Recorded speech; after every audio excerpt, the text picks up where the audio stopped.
আসসালামু আলাইকুম দর্শক, স্বাগতম গ্রাম বাংলা অবস্থান নতুন একটা ভিডিওতে। আশা করি আপনারা সবাই ভালোই আছেন। তো আজকেও দেখেন এই যে বের হয়ে পড়ছি, দেখো তো মামা এটা কি, এই দেখেন আজকেও বের হয়েছে সে, মানে তাকে নিয়ে ঘুরতে হবে এবং তাকে টুকুস দিতে হবে।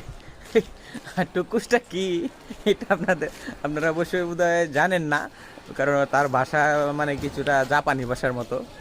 তো এখন টুকুস খাবে মামা, টুকুস খাবে। টুকুস টুকুস কি বুঝতে পারছে? মানে বিস্কুট, বিস্কুটে বলে টুকুস, তাই না মামা? টুকুস, ওই যে টুকুস, বিস্কুট বলে টুকুস। তো কি কি ভাষা যে আল্লাহ জানে, ওর আম্মা বুঝে। ওরে আমি ওর আম্মারে বলছি যে টুকুস কি রে, টুকুস হইতেছে বিস্কুট, ওই টুকুস খাবে। তো চলো বের করে নিয়ে আসছি, ওই যে টুকুস খাবে আর কি। এই যে এদিকে এদিকে দেখাও, এদিকে দেখাও, এই যে টুকুস খাইতে চলতেছে। হ্যাঁ মামা টুকুস খাবে, তো টুকুস দিও নাকি।